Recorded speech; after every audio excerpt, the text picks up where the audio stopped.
The stars looked the same as they always did. Commander Jake Morrison stood in front of the large window at Listening Station Theta and stared into the dark space beyond. He had been doing this job for 6 years now, and nothing ever happened. The station floated at the edge of human territory, far from Earth, far from the colonies, far from everything. Jake's job was simple. He and his team listened. They had big machines that could hear signals from deep space. Radio waves, energy patterns, anything that might tell them someone else was out there. But in all the years the station had been running, they found nothing. Just empty space and silent stars. Lieutenant Amy Carter walked into the room holding a tablet. Her face looked strange. Not scared exactly, but confused. Jake had worked with Amy for 3 years. She was good at her job and never got excited about false alarms. "Commander, you need to see this," Amy said. Her voice was quiet. Jake turned away from the window and took the tablet from her hands. The screen showed wave patterns, lots of them, all moving in organized ways. These were not natural. These were made by someone, something intelligent. "When did we start picking this up?" Jake asked. 20 minutes ago. I ran it through the computer 3 times. "These are communication signals, sir. And they're everywhere." Jake felt his heart beat faster. This was it. This was what they had been listening for. First contact with alien life. He should have been excited, but something about Amy's face made him nervous. "Everywhere?" he asked. Amy nodded and took the tablet back. Her fingers moved across the screen, bringing up more data, at least 40 different channels, all broadcasting at the same time. Some are close, some are far away. The computer thinks some of these signals are coming from thousands of light years away. Jake's mouth felt dry. 40 channels? That's not a first contact message. That's a civilization. A big one. Maybe more than one. They worked through the night. Jake called in every member of the station's crew. 12 people total, all crowded into the communications room, staring at screens and running programs. They tried to decode the signals to understand what they were hearing. By morning, they had answers. Bad answers. The signals were military communications, fleet positions, battle reports, casualty numbers. 2 groups were talking, and they were talking about war. A war that had been going on for a very long time. Specialist Pete Sullivan, the youngest member of the crew, managed to decode some basic words. He was good with languages, could speak 5 human languages fluently. He found patterns in the alien messages, repeated words that matched with numbers and coordinates. "They're talking about territory," Pete said, pointing at his screen. "This word here, it shows up every time they mention a star system. And this one, it appears with big numbers. I think it means ships or soldiers." Jake leaned over Pete's shoulder and watched the data scroll past. System names, fleet sizes, battle formations. This was not exploration. This was organized warfare on a massive scale. "How long?" Jake asked. "How long has this war been going on?" Amy had been working on that question. She looked up from her computer, her face pale. Based on the historical references in some of these older messages, at least 300 years. Maybe longer. The room went quiet. 300 years of war and humanity had never known. Earth had been sending radio signals into space for more than 2 centuries. They had colonies on Mars, Europa, and Titan. They had mining stations in the asteroid belt and ships that could travel to nearby stars. But they had never met anyone else. Jake pulled up a star map on the main screen. He marked the locations where the signals were coming from. Red dots for one side, blue dots for the other. The map filled with dots. Hundreds of them, maybe thousands, spreading across a huge section of the galaxy. Then Jake added a green dot for Earth. The room went even quieter. Earth sat right in the middle of the war zone. The red dots were on one side, blue dots on the other, and humanity's little green dot was directly between them. "Why haven't they contacted us?" Amy asked. "We've been here the whole time. Why didn't they know about us?" Jake had been wondering the same thing. He brought up Earth's location on the alien star maps. It took some searching, but he found it. The aliens had a mark on Sol, Earth's sun, but it was not a normal mark. It had a symbol next to it that appeared in only a few other places. Pete worked on translating the symbol. It took him 2 hours, checking it against every reference they had decoded. Finally, he looked up with a strange expression on his face. "It means hazard," Pete said. "Radiation hazard. They think our solar system is dangerous. They're avoiding it." Jake almost laughed. It was ridiculous. But it had saved humanity. Some mistake, some bad survey data from centuries ago. had convinced two alien civilizations to stay away from Earth. They thought humans lived in a deadly radiation zone, so they never came close enough to notice the radio signals, the ships, the colonies, but that protection was gone now. Listening station. Theta had picked up their signals, which meant human technology had improved enough to detect them. And if humans could hear the aliens could hear humans. Jake made his decision quickly. He sent an emergency message to Earth Defense Command. The message was simple. Two alien civilizations at war. Earth in the middle. Maintain radio silence immediately. The message would take 3 hours to reach Earth at light speed. Then it would take time for the orders to spread to all the colonies and ships.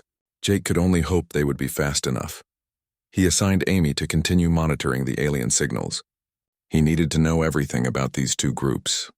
Who they were, what they wanted, how they fought. Information might be the only thing that kept humanity alive. For 6 years, Jake had waited for something to happen. Now he wished for the quiet days back, the days when the stars were silent and Earth was alone. 3 days later, Pete Sullivan made a terrible mistake. He was stationed on a civilian transport ship called Horizon's Edge. The ship had a broken receiver. Pete never got the order for radio silence. He sent a routine traffic report using standard broadcast frequencies. The signal traveled at the speed of light in every direction.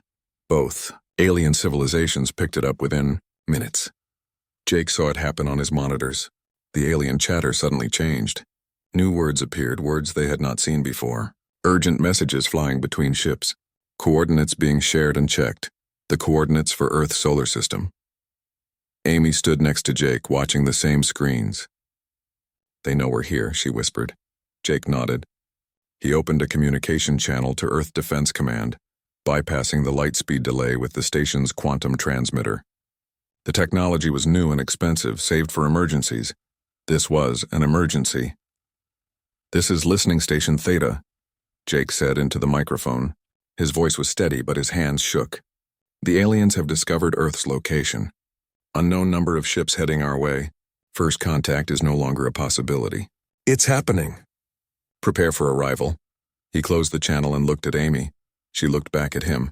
Neither of them said what they were both thinking.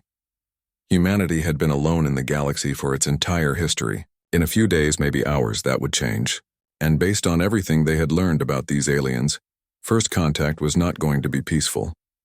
The war that had raged for 300 years was about to include a new participant. Whether humanity wanted to fight or not, the decision had been made for them. The silence was broken. Admiral Helen Price had not slept in 36 hours.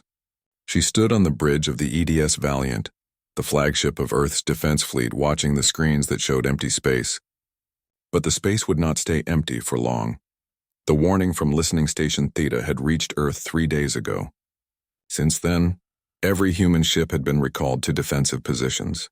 Every colony had been put on alert. Every weapon system had been armed and ready. Helen had spent her entire career preparing for war. She had fought pirates near the Jupiter mining stations. She had commanded peacekeeping missions during the Mars colony riots. She had trained for every possible combat scenario that Earth's military could imagine. But all of those scenarios involved fighting other humans.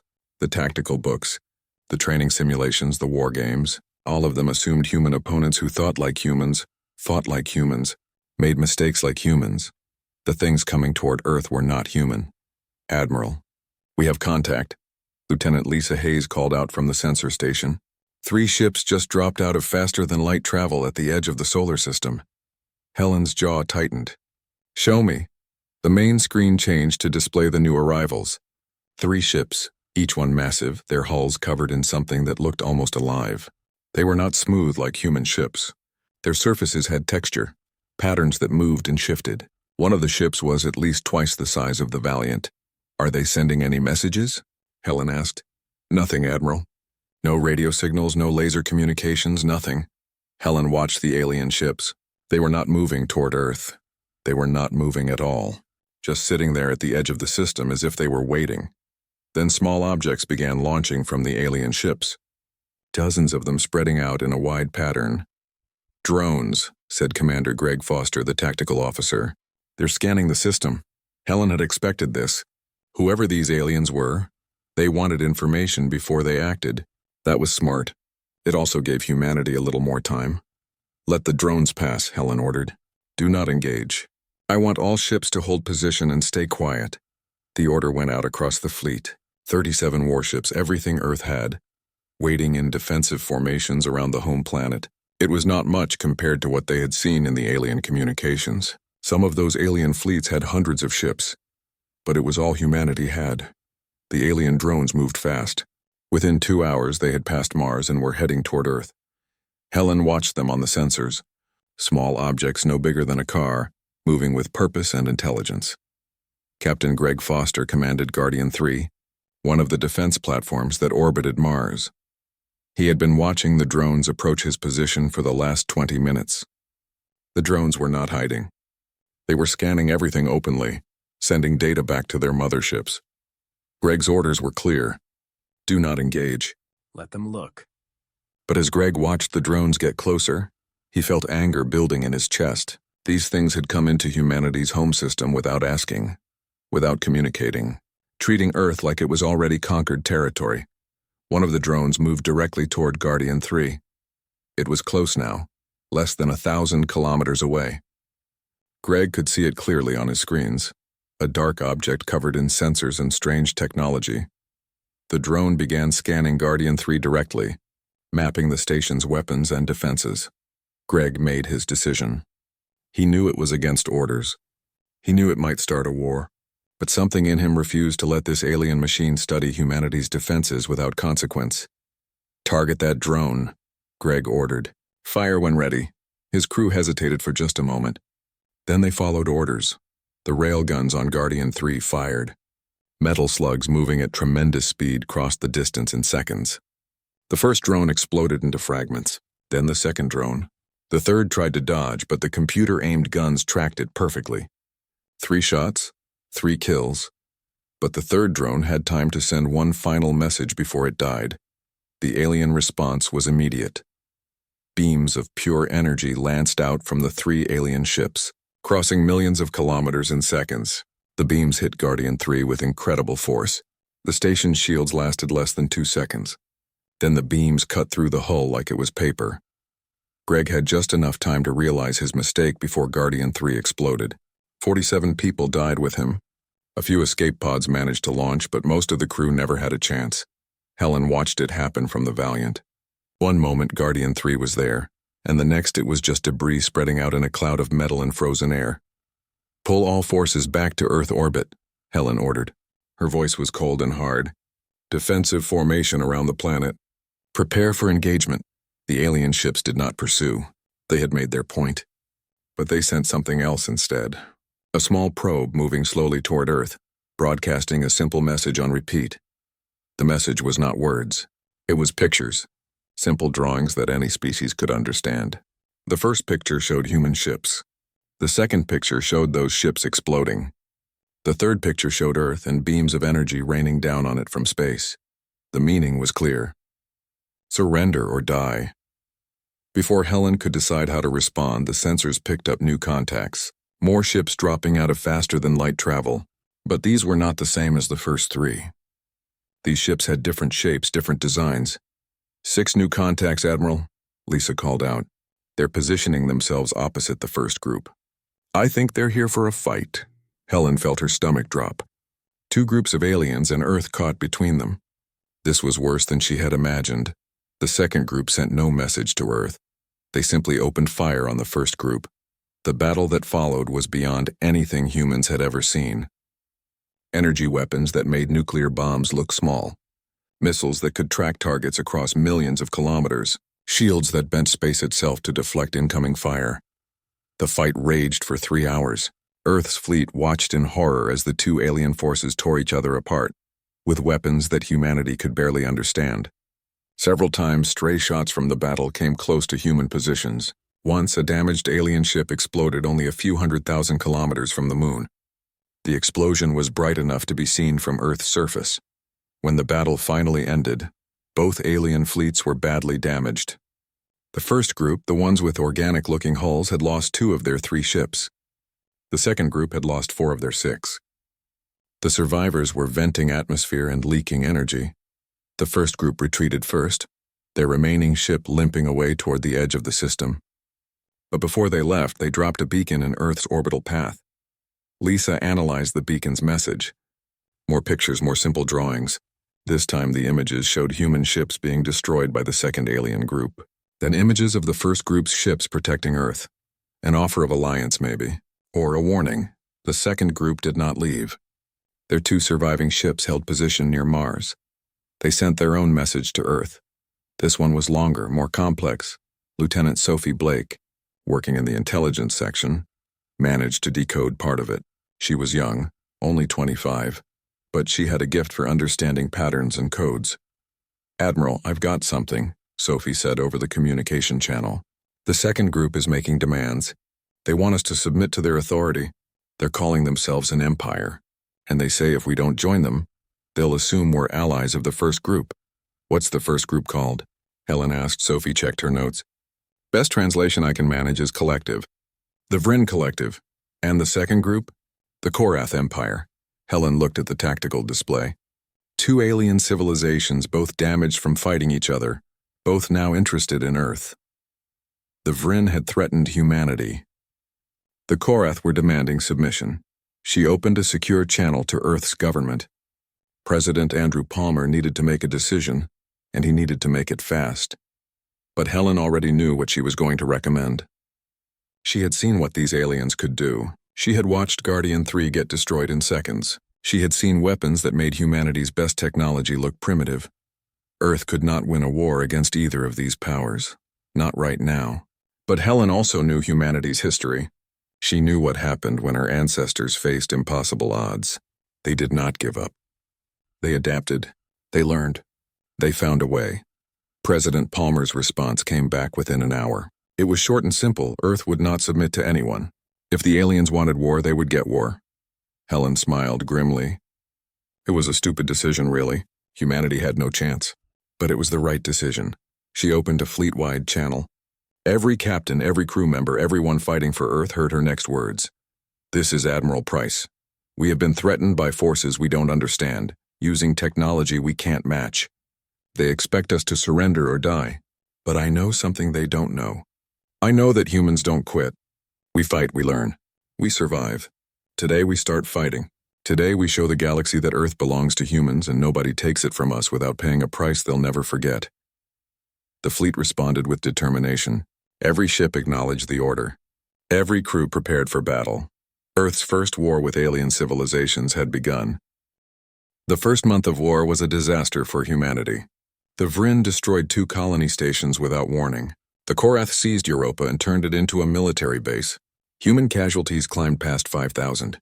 Every battle ended the same way, with human ships retreating or human stations exploding. Dr. Claire Watson stood in her laboratory on the moon, surrounded by pieces of alien technology. Her team had collected the debris from the first battle near Mars. Chunks of hull, broken weapons, damaged systems, all spread across tables and analysis machines. Claire had not slept properly in weeks. Her hands shook from too much coffee and too little rest, but she could not stop working. Every hour she wasted was another hour Earth had to fight with inferior weapons. "The energy signature doesn't make sense," said her assistant, Daniel Kim. He was pointing at a piece of Vrin weapon technology. "According to our physics, this should not work. The power requirements are impossible." Claire leaned closer, studying the readings on Daniel's screen. He was right. The weapon drew power from somewhere, but there was no visible power source. No reactor, no battery, nothing. "Run the scan again," Claire said. "Check for quantum fluctuations." Daniel ran the scan. The results made him stop and stare. "It's pulling power from another dimension," Daniel said quietly. "That's the only explanation that fits. They've found a way to tap into energy that exists in space we can't even see." Claire felt excitement and fear at the same time. This was technology that humanity had only theorized about. But if the aliens could do it, then maybe humans could learn. "Start mapping the dimensional field," Claire ordered. "I want to understand how this works. If we can copy it, we can power our weapons the same way." While Claire's team worked on understanding alien technology, Captain Ryan Shaw was learning how to fight aliens with human weapons. Ryan commanded the destroyer EDS Defiant, one of the few ships that had survived multiple encounters with both the Vrin and Korath. Ryan had learned the hard way that traditional tactics did not work against aliens. The first time he engaged a Korath ship, he used standard fleet formations. His squadron moved in coordinated lines, concentrating fire on the enemy vessel. The Korath ship simply rotated its shields and absorbed every shot while returning fire that destroyed 2 human destroyers. The second time, Ryan tried something different. He ignored everything he had learned at the academy and started fighting like he was still a young pilot flying scouts near the asteroid belt. The asteroid belt was where Ryan had started his career, chasing smugglers and pirates through fields of rocks and ice. Out there, the big ships could not catch the small, fast vessels that knew how to use the terrain. Ryan decided to use the same strategy against aliens. His target was a Korath cruiser patrolling the Kuiper Belt. The belt was full of debris, small objects orbiting at the edge of the solar system. Ryan brought 5 other destroyers with him, all small, fast ships with experienced crews. "Stay scattered," Ryan ordered over the tactical channel. "Use the debris for cover. When you see an opening, fire and move. Don't stay in one place more than 10 seconds. The Korath cruiser detected them immediately. It was bigger than all 6 human ships combined, armed with weapons that could destroy a destroyer in 2 shots. The cruiser began firing, its energy beams cutting through space where the human ships had been moments before. But the human ships were not there anymore. They were moving, dodging, using chunks of ice and rock as shields. The Korath ship tried to track them, but its weapons were designed for big fleet battles, not for chasing small, agile targets through an obstacle course. Ryan watched his tactical display. The Korath ship's shields were strong, but they had a pattern. Every time the cruiser fired its main weapon, the shields weakened for just a moment on the opposite side. It was a small weakness lasting only a fraction of a second, but a fraction of a second was enough. "All ships target the rear shield generator," Ryan ordered. "Fire on my mark, same spot, all at once." The 6 destroyers coordinated their movements. They came at the Korath cruiser from different angles, using the debris field to hide their approach. Then the moment the cruiser fired its main weapon, they all fired together. 6 railguns firing metal slugs at tremendous speed, all hitting the same point on the Korath shields. The shields held for the first 3 impacts. Then they flickered. Then they failed. Without shields, the cruiser's hull could not handle the punishment. The last 3 railgun shots punched through the armor. One of them hit something critical. The cruiser's power systems failed. The ship went dark, drifting helplessly through the Kuiper Belt. Ryan did not wait to see if it would recover. He ordered his squadron to jump away before Korath reinforcements could arrive. It was humanity's first solo victory against a major alien warship. When the news reached Earth, people celebrated in the streets. Finally, proof that humans could win. But Ryan knew the truth. He had won because the Korath captain did not expect humans to fight that way. The aliens had tactics refined over thousands of years of warfare. Those tactics worked perfectly against other aliens who followed the same rules. Humans did not follow the rules. That was their advantage. Engineer Carlos Martin was working on a different kind of advantage. Carlos had been assigned to a secret project, taking recovered alien weapons and combining them with human technology. The idea came from studying both Vryn and Korath weapon systems. Each alien race had developed different approaches to warfare. The Vryn used energy weapons that overloaded shields. The Korath used kinetic weapons that punched through armor. Each civilization had learned to defend against the other's tactics, but nobody had developed defenses against both at the same time. Carlos built the first hybrid weapon in a military research station orbiting Earth. He took a human railgun and modified it to channel Vryn energy into the projectile. The result was a weapon that hit with physical force and energy discharge simultaneously. The first test firing almost destroyed the station. The weapon worked, but it generated so much heat that it melted the barrel after one shot. Carlos spent 2 weeks redesigning the cooling system. He borrowed ideas from Korath heat management technology and combined them with human industrial cooling methods. The second test worked perfectly. "We need to get these onto every ship," Carlos told the military council. "The aliens can't defend against this. Their shields are built to stop one type of attack or the other, not both." Within 3 months, every human warship was being retrofitted with hybrid weapons. The process was slow and expensive, but the results were worth it. Commander Nina Foster was the first to use the hybrid weapons in real combat. She was tactical officer aboard the EDS Valiant. serving under Admiral Price. When a Vryn patrol group attacked a mining station near Saturn, Nina was ready. The Valiant and 4 escort destroyers intercepted the Vryn ships before they could destroy the station. The Vryn had 8 ships to humanity's 5. The Vryn commander probably expected an easy victory. The hybrid weapons changed everything. The Vryn shields flickered and failed under the combined kinetic and energy assault. The Vryn armor, designed to disperse energy weapons, cracked under the physical impact of railgun slugs that were also exploding with alien energy. 3 Vryn ships were destroyed in the first minute of combat. The other 5 retreated, damaged and confused. Nina watched them go on the tactical display. Admiral Price stood beside her, a small smile on her face. They're learning we're not easy prey anymore, Helen said. But the aliens were learning too. Within weeks, both the Vryn and Korath began adapting their tactics. The Vryn started deploying swarms of small attack craft, too many for human point defense systems to stop. The Korath began using long-range bombardment, staying far away where human hybrid weapons could not reach. The war evolved into a deadly chess game. Humans would find an advantage, use it for a few battles, then watch as the aliens adapted and found a counter-strategy. Lieutenant Sophie Blake, working in Earth's intelligence division, noticed a pattern. She had been studying the alien fleet movements and communications for months.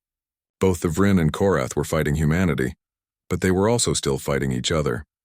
They're stretched thin, Sophie told Admiral Price during a strategy meeting. Both empires are maintaining their war against each other, while also trying to deal with us. They don't have unlimited resources.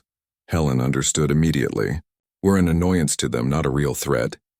They're trying to conquer or eliminate us quickly so they can get back to fighting each other. Exactly. Which means if we can survive long enough, they might give up on us. The longer we resist, the more resources they waste. But surviving was getting harder. The Korath had established a permanent base on Europa. The Vryn controlled several of the outer mining stations. Human space was slowly being cut into pieces. Helen made a difficult decision. Earth would stop defending everything and start attacking.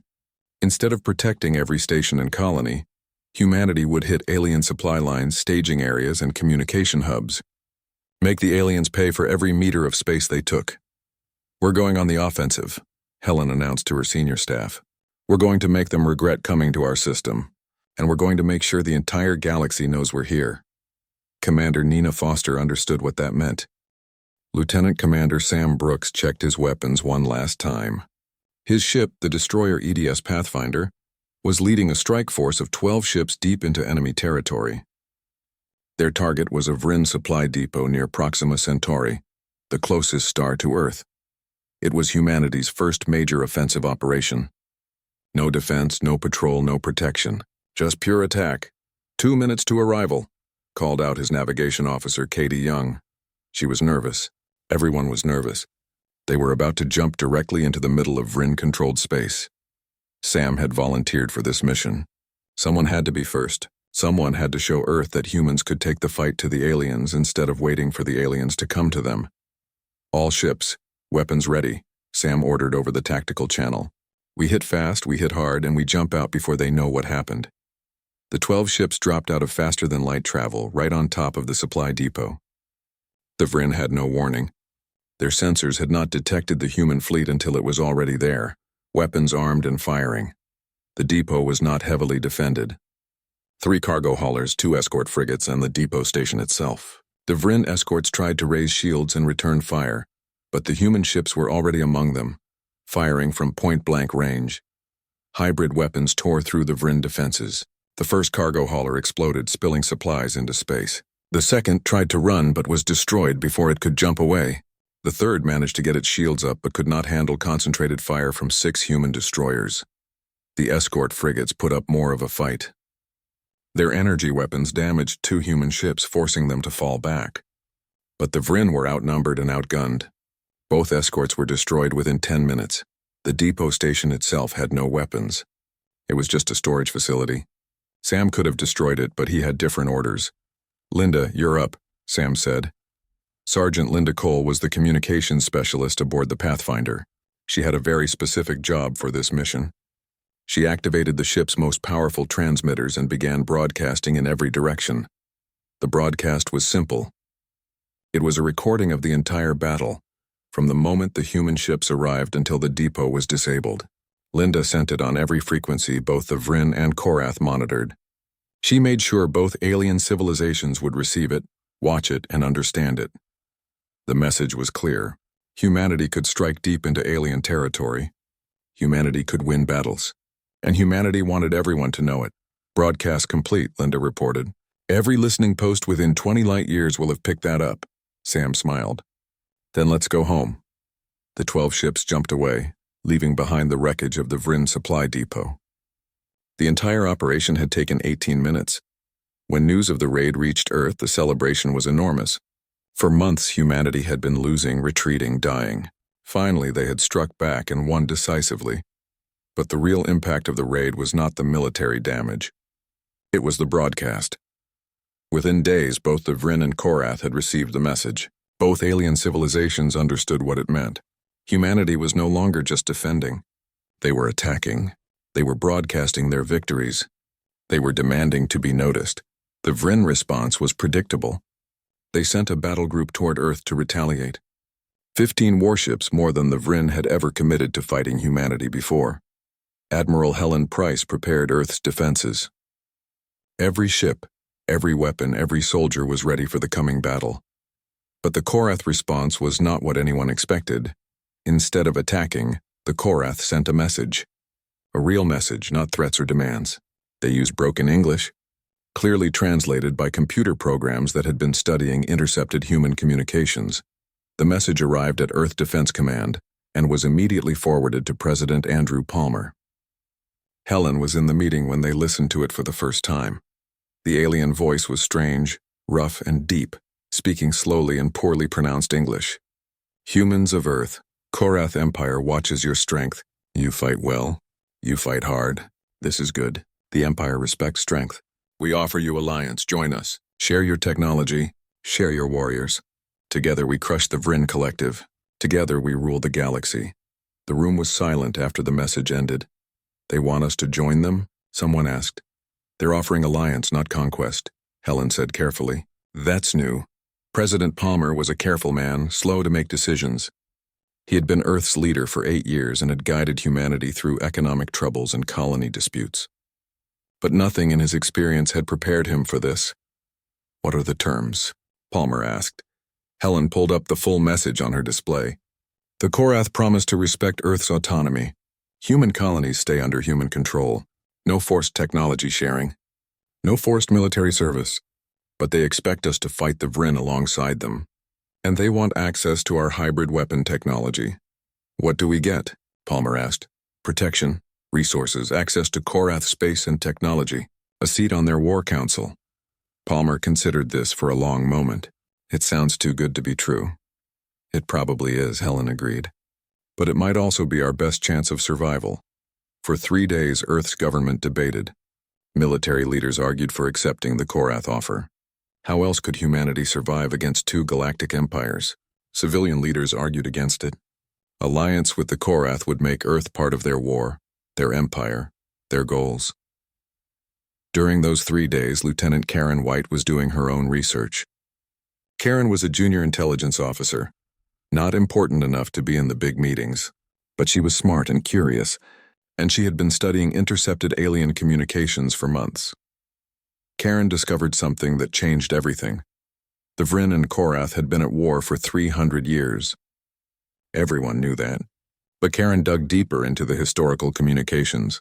She found references to events before the war started.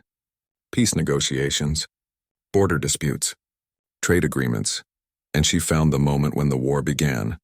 The Korath Empire had invaded Vryn territory without warning or cause. They had destroyed 3 Vryn colony worlds before the Vryn could organize a defense. The war that followed was not 2 empires fighting for dominance. It was one empire trying to conquer, and another trying to survive. Karen took her findings to Helen. Helen took them to President Palmer. Palmer called an emergency meeting of the entire government. The Korath are the aggressors, Palmer said, showing Karen's research to his advisors. They started this war. They've been trying to conquer the Vryn for 3 centuries. If we join them, we become part of that conquest. But if we don't join them, they might destroy us. argued General Paul Martinez, head of Earth Defense Command. Palmer nodded. That's possible. But I will not lead humanity into an alliance built on aggression and conquest. We will not help the Korath destroy the Vryn. So we refuse the offer? Helen asked. Palmer looked at her with determination. We do more than that. We refuse to choose sides at all. We tell both the Korath and Vryn that Earth will not be conquered, will not be intimidated, and will not participate in their war.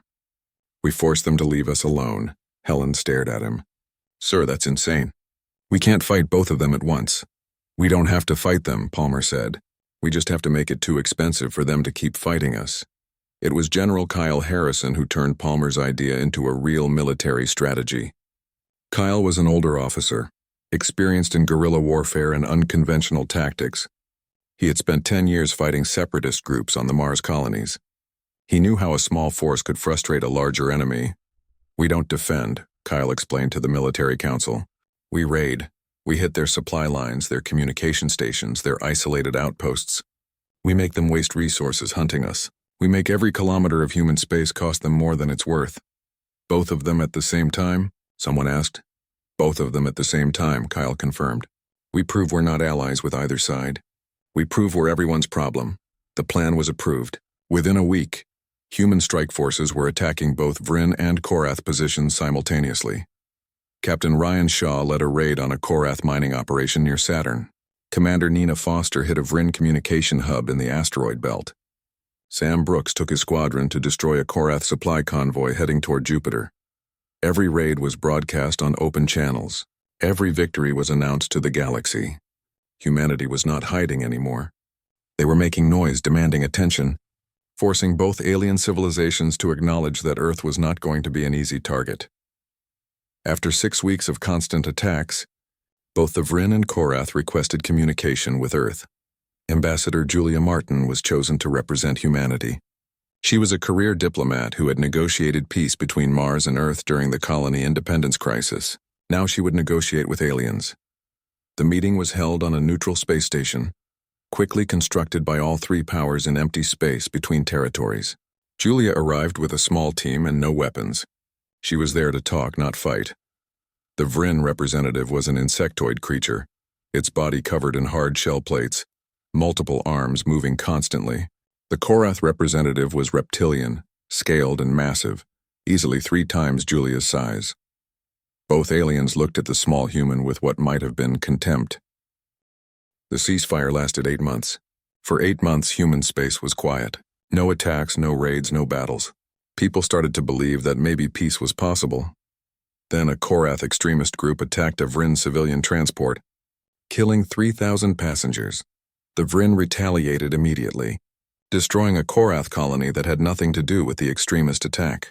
15,000 dead, most of them civilians. Within 3 days, the war resumed at full intensity. Admiral Helen Price watched the reports coming in from the border regions. The Vryn and Korath were fighting each other again with the same hatred as before. 300 years of war could not be ended by 8 months of talking. But this time, humanity was ready. Deploy the fleet, Helen ordered. Enforcement positions along all the neutral zones we established during the ceasefire. The Earth Defense Fleet spread out across human space and beyond. They were not there to protect Earth. They were there to enforce the neutral zones, the buffer areas between Vryn and Korath territory that had been agreed upon during the peace talks. Any military vessel that entered a neutral zone would be destroyed. It did not matter which side they were from. Captain Ben Carter commanded the newly built carrier EDS Sentinel. His ship was massive, larger than any human vessel that had come before it. It carried 30 fighter craft and had enough firepower to take on a Korath battle group. Ben's orders were simple. Patrol the neutral zone near Jupiter. Stop anyone who tried to cross. On his 3rd day of patrol, sensors detected a Korath invasion fleet heading straight for Vryn territory. 27 warships moving in formation, clearly planning to attack. The fleet's path took them directly through the neutral zone. Open a channel, Ben ordered. Let them know they need to change course. The communication was brief and direct. The Korath fleet was crossing protected space. They had 10 minutes to alter their trajectory or face consequences. The Korath response was equally brief. They refused. The Empire did not take orders from humans. Ben did not hesitate. All ships, battle stations. Target the flagship. Fire when ready. The EDS Sentinel and its escort destroyers opened fire on the Korath flagship. Hybrid weapons slammed into the ship's shields. The shields held at first, but under concentrated fire from multiple directions, they began to fail. The Korath fleet stopped moving forward and began returning fire. But Ben had positioned his ships carefully, using Jupiter's powerful magnetic field to interfere with Korath targeting systems. The human ships were hard to hit and they were coordinated perfectly. The Korath flagship's shields collapsed. Hybrid weapons punched through the hull. Critical systems failed. The massive warship began to list, unable to maintain power. "Cease fire," Ben ordered. "Send the message again. Leave the neutral zone or we destroy the rest of your fleet." This time the Korath listened. The invasion fleet withdrew, taking their damaged flagship with them. The entire engagement was broadcast on open channels, just like every other human military action. The galaxy watched as humans enforced their rules against one of the most powerful empires in known space. 3 days later, a Vryn strike force tried to cross the same neutral zone to chase a retreating Korath fleet. Commander Lisa Hayes was on patrol that day aboard the destroyer EDS Ranger. Lisa sent the same warning: leave the neutral zone. The Vryn commander refused, claiming he was pursuing enemies. Lisa destroyed 3 Vryn ships before the commander finally ordered a retreat. Both the Vryn and Korath filed formal protest with Earth. How dare humans attack their military vessels?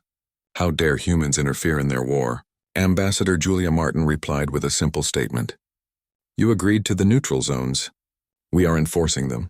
If you don't like it, negotiate a real peace treaty." But the real change was happening beyond the Vryn and Korath conflict. Other species had been watching humanity's actions with great interest. Species that had been conquered by the Korath Empire saw an alternative. Species that had been pressured into supporting the Vryn collective saw hope. If humans could stand up to both powers, maybe others could too. Within 6 months, 17 different species contacted Earth requesting help. Some wanted military aid. Some wanted mediation for their own conflicts. Some just wanted to talk to the species that had said no to galactic empires. Colonel Rachel Morris led the peacekeeping force that landed on Kelvar 4, a contested world that both the Vryn and Korath claimed. The planet's native population had been caught in the middle of the war for 50 years. Their cities were destroyed repeatedly. Their people were used as forced labor by whoever controlled the planet at the moment. Rachel's orders were to establish a safe zone and protect the civilians. She had 200 soldiers, a handful of armored vehicles, and air support from 3 human gunships. It was not much, but it was enough. When Korath ground forces tried to enter the safe zone to capture civilians for labor camps, Rachel's forces stopped them at the perimeter. A brief firefight left 12 Korath soldiers dead and the rest retreating. When Vryn commanders demanded that civilians be conscripted into military service, Rachel told them no. When they threatened to attack the safe zone, she showed them what human artillery could do to Vryn light armor. Within weeks, the safe zone expanded. More civilians came seeking protection. More human peacekeepers arrived to hold the line. Both the Vryn and Korath learned that attacking human positions meant casualties they were not willing to accept. Kelvar 4 became a model. Within a year, human peacekeepers were on 14 contested worlds, protecting civilians and enforcing neutral zones. Meanwhile, Dr. Nathan Price had replaced Claire Watson as head of the Lunar Research Facility. Claire had been promoted to lead all of Earth's scientific efforts, coordinating research across multiple stations and facilities. Nathan was working on a project that would change everything. He was combining human, Vryn and Korath communication technologies to create something new, faster than light, communication that worked instantly, across any distance. The Vryn had quantum communication that worked across their territory. The Korath had dimensional wave transmissions that worked across theirs. But both systems had limitations and were incompatible with each other. Nathan found a way to bridge the gap. By using human computer systems to translate between Vryn and Korath protocols, he created a universal communication network. The first test was successful. A message sent from Earth reached a human outpost near the Vryn border instantly. Then it reached a monitoring station near Korath space just as fast. Then it reached the neutral meeting station where diplomats were still trying to negotiate peace. For the first time, the entire galaxy could communicate in real time. No more lightspeed delays, no more isolation, no more excuses for misunderstandings that led to war. Nathan offered the technology freely to every species. No cost, no restrictions. Earth's gift to the galaxy. The impact was immediate and profound. Diplomats could talk to their governments instantly. Military commanders could coordinate without delays. Scientists could share research across thousands of light years as if they were in the same room. And Ambassador Julia Martin used the new network to propose something that had never existed before. A galactic council. Every species would have a representative. Every voice would be heard. The council would have no military power and could not force anyone to do anything. But it would be a place to talk, to debate, to solve problems without shooting. The proposal faced resistance. The Vryn did not trust the Korath. The Korath did not trust the Vryn. Neither of them trusted the dozens of smaller species that had been victims of their war. But more and more species supported the idea. Species that had been fighting for centuries saw an opportunity to try something else. Species that had never had a voice in galactic politics suddenly had a chance to be heard. Earth offered to host the first council meeting. The neutral location, the species that had forced the galaxy to pay attention, seemed like the right choice. The first council session lasted 3 weeks. Representatives from 47 species gathered in a newly constructed facility in Earth orbit. They argued, shouted, accused, and threatened. Twice fights almost broke out between delegates. But at the end of those 3 weeks, something new existed. A framework for peace, rules for warfare that protected civilians, standards for treatment of conquered populations, and most importantly, a process for resolving disputes without killing. It was not perfect. The rules would be broken. The process would fail sometimes. But it was better than 300 years of endless war. Commander Jake Morrison sat in the observation deck of Listening Station Theta, the place where it had all started.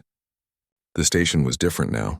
Instead of a lonely outpost at the edge of space, it was a major communication hub. Hundreds of messages passed through its systems every day, connecting worlds and species across the galaxy. Lieutenant Amy Carter, who had been with Jake from the beginning, sat in the chair next to him. They were watching the latest news from the Galactic Council. Another peace treaty signed. Another dispute resolved without violence. "Do you ever miss the quiet days?" Amy asked. Jake thought about it for a moment. "Sometimes. But this is better." "We started a war," Amy said quietly. "No," Jake corrected her. "We ended one. Or at least we changed it. The galaxy was at war for 300 years.